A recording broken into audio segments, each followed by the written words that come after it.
Bonjour à tous, merci d'être au rendez-vous de cette émission spéciale consacrée à l'imagerie médicale, l'imagerie au service de la thérapeutique.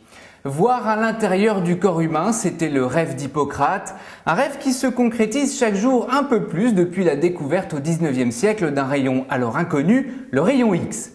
Aujourd'hui, entre scanner, radiologie, IRM ou échographie, les outils d'aide au diagnostic sont nombreux. La vidéo fait également partie des moyens d'investigation. Grâce à la miniaturisation des caméras, on repère les pathologies à l'intérieur même du corps humain.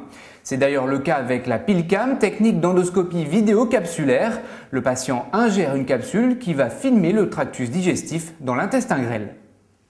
Les moyens d'investigation actuels ne permettent pas d'explorer l'ensemble du grêle. Donc ces patients qui ont toujours un problème de diarrhée, un problème de douleur, qui ont déjà été explorés, ils peuvent avoir une pathologie de l'intestin grêle qui n'a pas été identifiée. Et là, on couvre les maladies de Crohn non encore diagnostiquées, les maladies cœliaques, des tumeurs qui n'ont pas été repérées, et puis bien sûr tout le segment de l'anémie et du saignement obscur. L'enjeu de l'imagerie médicale est d'obtenir le document le plus fidèle à la réalité sans compromettre le pronostic vital du patient par une surexposition aux rayons ionisants. La radiologie pourrait ainsi bien vivre un véritable bouleversement avec l'arrivée d'EOS 3D, technique d'imagerie en 2 et 3 dimensions réalisée en position dynamique à l'échelle 1, mais surtout 1000 fois moins irradiante qu'un scanner classique. La première version permet la reconstruction du rachis. On va commencer, tout début 2008, nous allons commercialiser une version qui va permettre la reconstitution du membre inférieur, et là avec un très grand impact sur l'articulation de la hanche et du genou, qui sont des articulations sur lesquelles beaucoup de prothèses sont posées.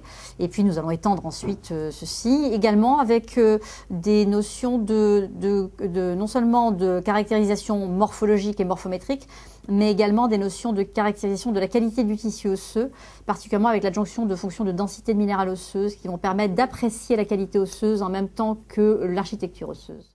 Ces progrès techniques ont bien évidemment une influence directe sur la compréhension des pathologies et notamment concernant les neurodégénérescences, un domaine qui est encore loin d'avoir livré tous ses secrets.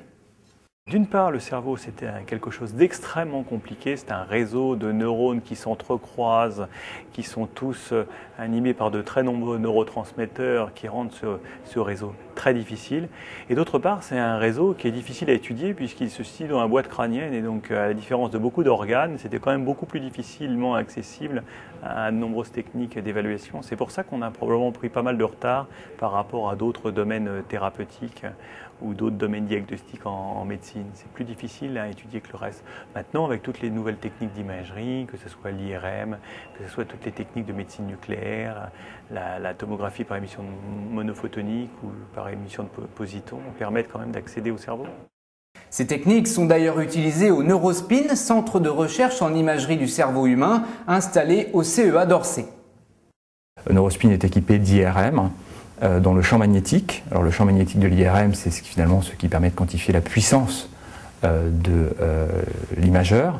Et bien dans le champ magnétique est sensiblement plus élevé que dans le contexte clinique. Dans le contexte clinique, les IRM ont des champs magnétiques d'environ 1,5 Tesla, c'est la norme. Neurospin est équipé d'IRM de 3 voire 7 Tesla. Neurospin travaille également au projet d'une IRM à 11,7 Tesla. Donc on est ici à des ordres de grandeur, du moins des facteurs multiplicatifs, au-delà des puissances d'IRM classiquement utilisées dans le milieu clinique. On peut, grâce à l'IRM, réaliser des images anatomiques qui permettent d'observer la morphométrie des tissus, du cerveau notamment, avec une très grande finesse. On peut acquérir des images de diffusion qui vont permettre d'observer les connexions, la structure interne du cerveau. On peut également acquérir des images fonctionnelles sur lesquelles on va pouvoir cartographier le cerveau en fonctionnement. On peut obtenir également des images métaboliques, c'est-à-dire des cartographies dans lesquelles l'intensité des pixels, la valeur du signal de l'image va être liée à un paramètre métabolique, au fonctionnement cellulaire. Après avoir aidé au diagnostic, l'imagerie sert également à guider la thérapeutique. C'est le cas dans le traitement par stimulation cérébrale profonde où les neurochirurgiens utilisent un atlas histologique afin d'implanter des électrodes dans le cerveau. pour ce qui est du calcul à la salpêtrière, maintenant on utilise un atlas qu'on a mis au point et qui permet, un atlas des ganglions de la base, donc qu'on déforme pour qu'il s'adapte aux dimensions du cerveau de chaque patient à partir de son IRM et qui permet de localiser très précisément le noyau subthalamique. Donc partant de là, à partir de l'IRM, on peut calculer les coordonnées par rapport au système ventriculaire, c'est le système CACP qui est utilisé de façon habituelle en stéréotaxie. On va calculer les coordonnées du point qu'on veut viser et qui vont être utilisées par le neurochirurgien pour calculer sa trajectoire.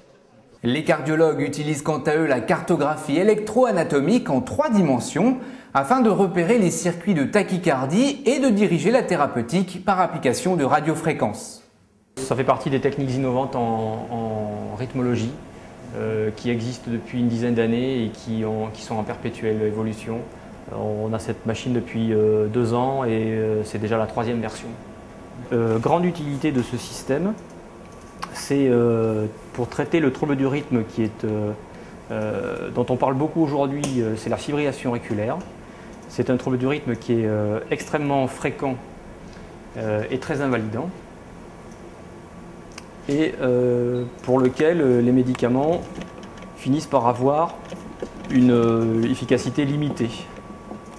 Et donc cette approche a permis de révolutionner le traitement de la fibrillation auriculaire dans des indications assez précises, c'est-à-dire un trouble du rythme qui récidive, qui est invalidant et qui résiste au traitement médical chez des gens relativement jeunes. Malgré tout, aussi performants soient aujourd'hui les techniques d'imagerie, il restera toujours une variable à prendre en compte, celle de l'interprétation et de sa subjectivité. Des facteurs sur lesquels l'innovation n'a pas d'emprise directe, bien que là aussi les progrès dans la communication favorisent la synergie entre experts. Mais ça, c'est une autre histoire. Merci de votre attention, à la semaine prochaine pour un nouvel atelier.